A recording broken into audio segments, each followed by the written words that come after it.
Yeah, hello everyone. This side Nikhil Sharma, and today we will discuss a very important topic of chemistry, that is mole concept. ये एक ऐसा topic है जो जल्दी से किसी बच्चे को एक तो समझ में नहीं आता, और जिसको ये समझ में नहीं आता उसको केमिस्ट्री समझ नहीं आती। ठीक है, मैं दावा करता हूँ आपसे, अगर आप आखिरी तक मेरी वीडियो में बने रहे ना तो 100% आपको मोल कंसेप्ट क्लियर होगा। ठीक है, सो स्टार्ट करते हैं। नाउ सबसे पहली चीज, सर ये मोल क्या है? एक्चुअली में मोल क्या है बेटा? एक यूनिट है जो कि अमाउंट ऑफ सब्सटेंस को मेजर करने के काम आती है। ठीक है, जिस तरीके से मीटर क्या है, लेंथ को मेजर करने के लिए काम आती है ना, एक यूनिट है। सेकंड क्या है, टाइम को मेजर करने के लिए काम आती है, वो भी एक यूनिट है। केजी, ग्राम, ये सभी यूनिट्स हैं। इसी तरीके से मोल भी एक यूनिट है जो अमाउंट ऑफ सब्सटेंस को मेजर करने के काम आती है। बट अगर आपको इसको समझना है तो हम इस तरीके से नहीं समझेंगे कि मोल एक यूनिट है जो अमाउंट ऑफ सब्सटेंस को मेजर करने के काम आती है। हम इसको कुछ इस तरीके से पढ़ेंगे कि सर हमारे लिए मोल क्या है? हमारे लिए सर मोल एक नंबर है, और इस नंबर की वैल्यू है सर 6.023 इंटू 10⁻⁻23। मोल क्या है? एक नंबर है जिस नंबर की वैल्यू है 6.023 इंटू 10⁻23। ठीक है, ठीक उसी तरीके से जिस तरीके से 1 डजन की वैल्यू क्या होती है? 12। एक दर्जन जो है वो किसके बराबर होता है? 12। जैसे हमें एक दर्जन केले लेने होंगे तो आपको पता है ठेले वाला कितने केले देता है, उसको पता है। अगर आप एक दर्जन केले मांगोगे तो कितने केले देगा? 12 केले देगा। ठीक है, इसी तरीके से जिस तरीके से 1 डजन 12 के इक्वल होता है, सेम 1 मोल किसके इक्वल होता है? इस क्वांटिटी के। सपोज मैं आपसे कहूं कि मेरे पास 1 मोल क्या है? ये मार्कर है। अगर मेरे पास 1 मोल मार्कर है तो इट मीन्स मेरे पास कितने मार्कर है भाई? एक मोल की वैल्यू तो ये है 6.023 इंटू 10⁻23। इट मीन्स मेरे पास इतने मार्कर है। ठीक है, सेम ऐसे ही मैं कहूं मेरे पास 1 मोल बुक है तो मेरे पास कितनी बुक हो गई भाई? 1 मोल का मतलब है इतना। ठीक है, चलो सर ये भी हमें समझ में आया कि 1 मोल का मतलब है कि मोल एक नंबर है, और जिस नंबर की वैल्यू क्या है? 6.023 इंटू 10⁻23। और बेटा इस नंबर को एवोगाड्रो नंबर भी कहते हैं। इस नंबर को एवोगाड्रो नंबर भी कहते हैं, जिसको रिप्रेजेंट करते हैं कैपिटल एन और बेस में कैपिटल ए से। ठीक है, तो आप समझने के लिए, इसको लिखने के लिए शॉर्ट में अगर आपको लिखना हो तो आप इस तरीके से लिख सकते हो कि sir 1 mole is equals to 1 N. ठीक है, चलो सर ये हमें समझ आया।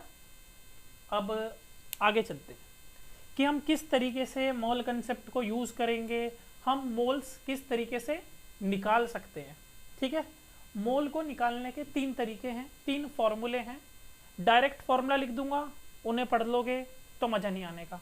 पहले सीखेंगे कि फॉर्मूला किस तरीके से बना, ठीक है, तब यूज करेंगे।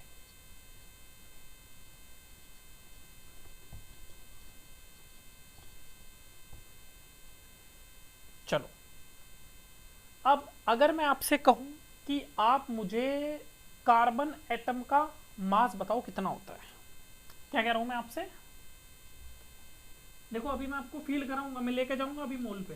ठीक है, पहले मैं इसी आपसे जनरली पूछ रहा हूं कि अगर मैं आपसे पूछूं कि मुझे आप एक कार्बन एटम का मास बताओ कितना होता है, तो आप कहोगे सर कार्बन के अंदर क्या क्या चीजें हैं, पहले ये देख लेते हैं। तो भाई अच्छा, मैं कौन से कार्बन की बात कर रहा हूं? मैं कार्बन के आइसोटॉप की बात कर रहा हूं, कार्बन 612। ठीक है सर, हम देख लेते हैं इसके अंदर 3 चीजें हैं। एक तो प्रोटॉन, एक न्यूट्रॉन और इलेक्ट्रॉन। अगर मैं उन तीनों के मास को क्या कर दूंगा, जोड़ दूंगा, तो मुझे क्या पता चल जाएगा, मुझे कार्बन का मास पता चल जाएगा। ठीक है, ठीक है सर, हमें कार्बन एटम का मास निकालना है, तो हम क्या करेंगे, हम इसके अंदर जो प्रोटॉन्स हैं, प्रोटॉन का मास प्लस, और क्या है इसके अंदर सर, न्यूट्रॉन है उसका मास, और क्या है सर इसके अंदर इलेक्ट्रॉन्स भी तो हैं, इलेक्ट्रॉन्स का मास। अगर मैं इन तीनों के मास को प्लस कर दूं तो मुझे पता चल जाएगा कार्बन एटम का मास कितना है। अच्छा ठीक है सर, सर इसके अंदर अगर मुझे प्रोटॉन का मास निकालना हो तो मुझे एक प्रोटॉन के मास की तो वैल्यू पता है, पर इसके अंदर कितने प्रोटॉन है उसका मास अगर निकालना हो तो क्या करूंगा, अगर किसी एक की वैल्यू पता है और अगर ज्यादा की निकालनी है तो उस नंबर से आप उसको क्या कर दो, मल्टीप्लाई कर दो। सपोज आपको पता है कि मार्केट में एक मार्कर 20 रुपए का आता है, मैं पूछूं 3 कितने का आएंगे, आप कहोगे सर 3 से मल्टीप्लाई कर दो।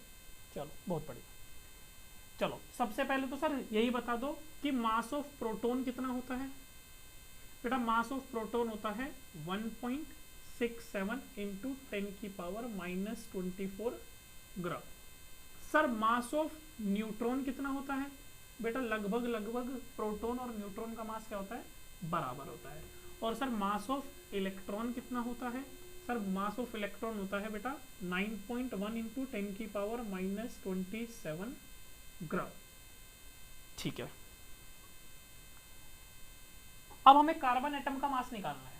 तो कार्बन के अंदर प्रोटॉन्स कितने हैं, मैंने पहले ही एक शॉट डाला था 1 मिनट का जिसमें मैंने बताया था कि प्रोटॉन्स कैसे निकालते हैं, न्यूट्रॉन्स कैसे निकालते हैं, आप देख सकते हो टाइप करके, रिप्रेजेंटेशन ऑफ एन एलिमेंट में।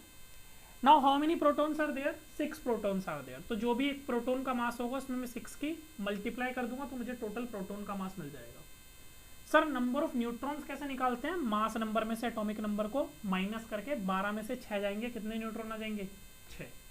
और सर इलेक्ट्रॉन कैसे निकालते हैं, एक्चुअली में अगर आपका जो एटम है वो न्यूट्रल है, न्यूट्रल मतलब अगर उसके ऊपर कोई भी चार्ज नहीं, तो उसके अंदर जितने प्रोटॉन होते हैं उतने ही इलेक्ट्रॉन होते हैं। तो सर यहाँ पर हमारे इलेक्ट्रॉन भी कितने आ जाएंगे, 6 प्रोटॉन है तो इलेक्ट्रॉन भी 6 हो जाएंगे। ठीक है भाई, तो sir 6 into mass of proton plus 6 into mass of neutron plus 6 into mass of electron.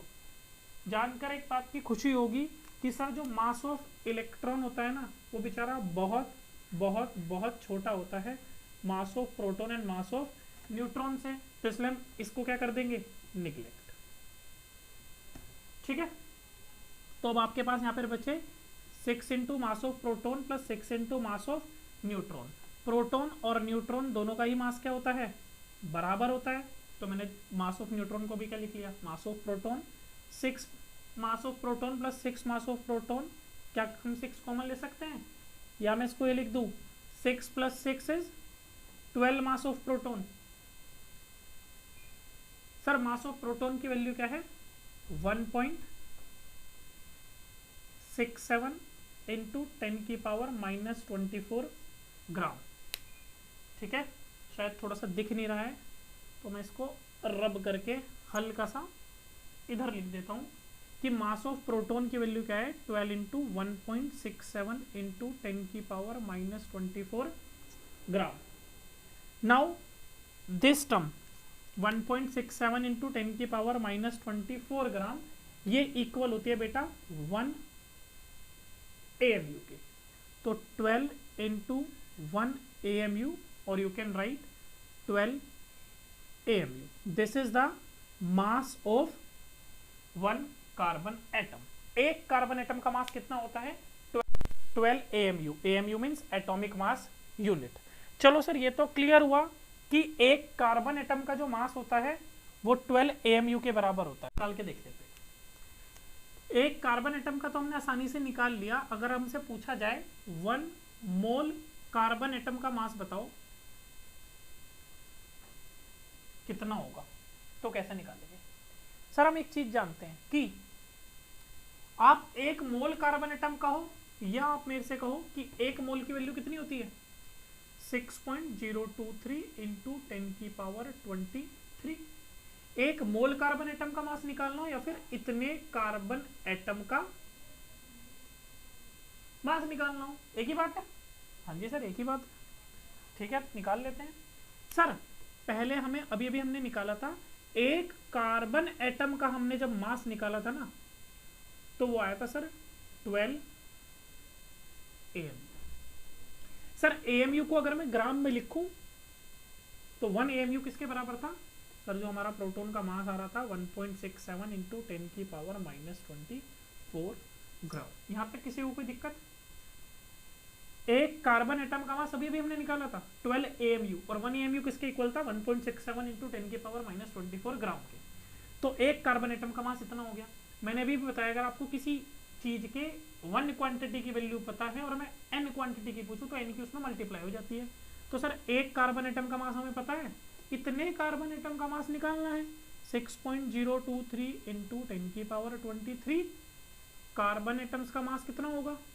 तो सर इसकी हम इसमें मल्टीप्लाई कर देंगे 12 into 1.67 into 10⁻24 into 6.023 into 10⁻23। Minus नहीं है बेटा, प्लस। ठीक है, क्या करा मैंने? इस क्वांटिटी की इसमें मल्टीप्लाई कर दी।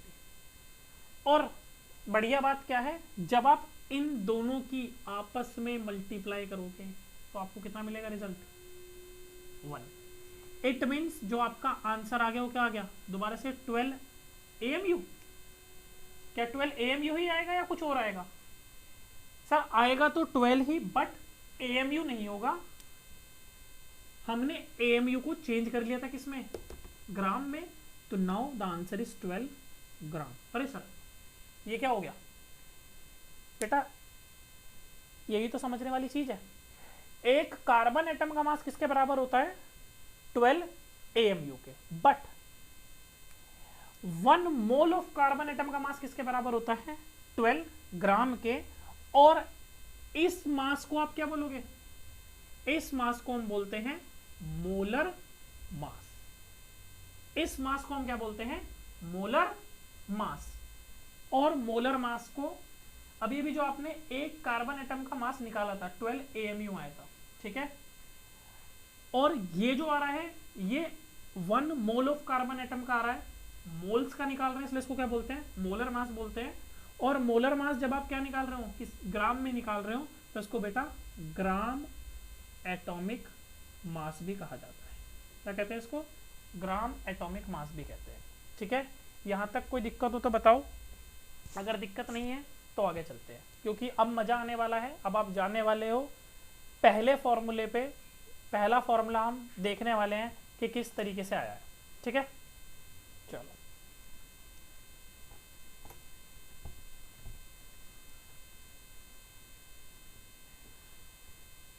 नाउ चलते हैं आगे।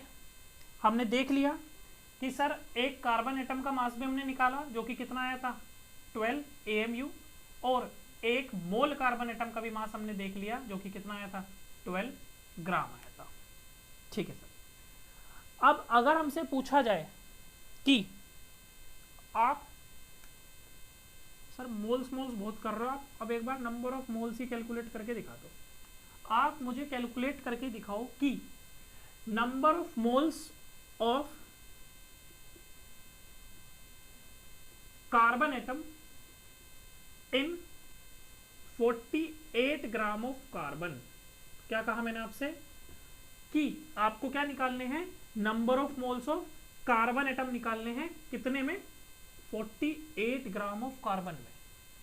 48 ग्राम कार्बन है आपके पास और उसमें मैं पूछ रहा हूं कि मुझे बताओ कितने मोल्स हैं कार्बन के। देखो कैसे निकालेंगे, बहुत सिंपल है यार। ठीक है, अभी सर हम इतना जानते हैं, आपने ये पढ़ाया था कि अभी हमने ना 1 मोल कार्बन की वैल्यू निकाली थी। 1 मोल कार्बन एटम का जब अभी हमने मास निकाला था तो सर वो 16 ग्राम आया था। 16 आया था या 12 आया था? 12 आया था सर, वो 12 ग्राम आया था। सर क्या मैं इसको उल्टा करके लिख सकता हूँ? क्या मैं लिख सकता हूँ कि जो 12 ग्राम है वो 1 मोल ऑफ कार्बन एटम का मास है? सर बिल्कुल लिख सकते हो। 1 मोल कार्बन एटम के मास की वैल्यू 12 ग्राम है, या मैं इसका उल्टा बोलूँ 12 ग्राम 1 मोल ऑफ कार्बन एटम के इक्वल है। दोनों ही सही सेम बात है, कोई दिक्कत नहीं है। सर आप एक काम करो, यहाँ से 1 ग्राम की वैल्यू निकाल लो। सबको आता है यूनिटरी मेथड। ये 12 यहाँ पे मल्टीप्लाई में लिखा है, इक्वल्स टू के उधर जाएगा तो कहाँ चला जाएगा, डिवाइड में चला जाएगा। ठीक है सर। सर 1 ग्राम की वैल्यू निकाली तो आया 1/12 mole of carbon atom. Sir हमारे पास कितना कार्बन है, 48 ग्राम। 1 ग्राम की वैल्यू पता है, अगर 48 ग्राम की वैल्यू निकालनी है तो क्या करूं, डिवाइड कर दूं? नहीं सर, अगर एक क्वांटिटी की वैल्यू पता है और n क्वांटिटी की पूछ रहा है तो n से क्या कर देते हैं, मल्टीप्लाई। तो 1 ग्राम की वैल्यू आपको पता थी, 48 ग्राम की निकालनी है तो 48 से हम यहाँ क्या कर देंगे, मल्टीप्लाई कर देंगे। 12 से 48 कटेगा 4 टाइम्स, तो सर यहाँ से हमारे पास आंसर आएगा क्या, कि 48 ग्राम कार्बन में कितने मोल्स प्रेजेंट है। 12 से 48 को काटा था तो 4 आया था, 4 मोल्स ऑफ कार्बन। क्या चीज समझ आई कि किस तरीके से निकालेंगे? ठीक है, कुछ नहीं करना, बहुत सिंपल है। आपको उसने बता दिया था कि टोटल इतना ग्राम है आपके पास कार्बन, और उसमें नंबर ऑफ मोल्स पूछ रहा था। आप जानते हो कि 1 मोल कितने के बराबर होता है?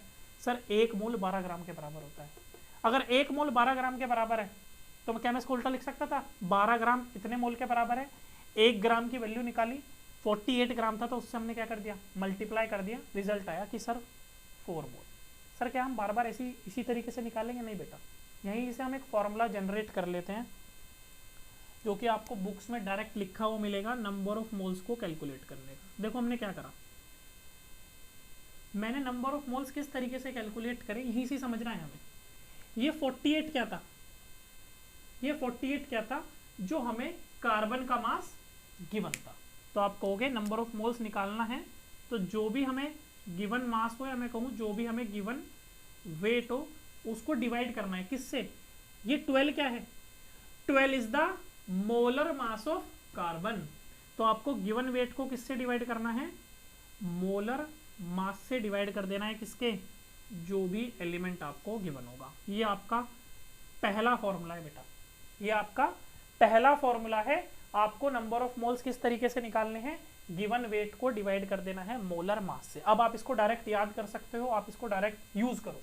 ठीक है सर, एक दो क्वेश्चन करके दिखा दो, समझ में आ जाएगा कि किस तरीके से इसको यूज करना है। चलो तो भाई एक दो सवाल भी कर लेते हैं, किसी को कुछ नोट डाउन करना हो तो वो कर सकता है।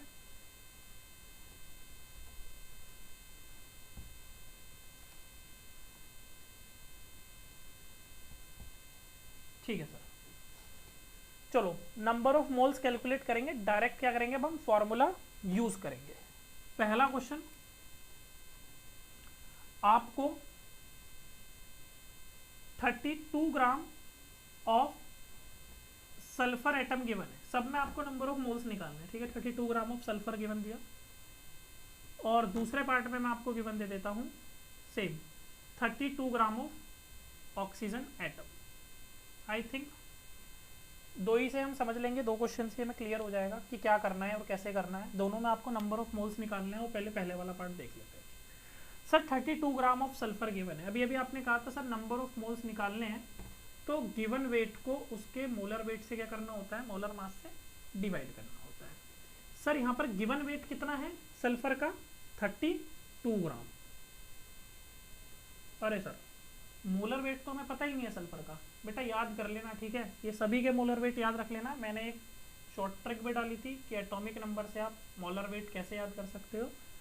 फिलहाल के लिए आप याद रखो कि सल्फर का जो मोलर वेट है वो कितना है, मोलर मास 32, और ऑक्सीजन का 60। ठीक है, ठीक है सर। तो मोलर मास ऑफ सल्फर कितना है, 32। सर ये दोनों कट जाएंगे आपस में, और यहाँ से मिलेगा हमें कि 32 ग्राम ऑफ सल्फर में कितने मोल्स प्रेजेंट है सल्फर एटम के, 1 मोल। सेम इसी तरीके से आप ऑक्सीजन के भी निकाल सकते हो, बिल्कुल निकाल सकते हैं सर। गिवन वेट कितना है सर, 32 ही है, पर मोलर मास कितना होता है ऑक्सीजन का, सर 16 होता है। 16 होता है तो हम 16 से डिवाइड कर देंगे, 16 1 जा 16, 2 जा। सर नंबर ऑफ मोल्स आ गए हमारे पास कितने, 2 मोल्स आ गए। वीडियो थोड़ा लंबा हो रहा है, बट मैं आपको कह रहा हूँ बेटा मोल कंसेप्ट समझ में नहीं आता, बच्चा 11वीं कर लेता है, 12वीं कर लेता है, ठीक है। और इसी वजह से उसे केमिस्ट्री के न्यूमेरिकल से ज़्यादातर नफरत होने लग जाती है, ठीक है। और ये आपका पीछा नहीं छोड़ेगा अगर आप साइंस के स्टूडेंट हो तो इसलिए बिल्कुल ध्यान से वीडियो देखो, ठीक है।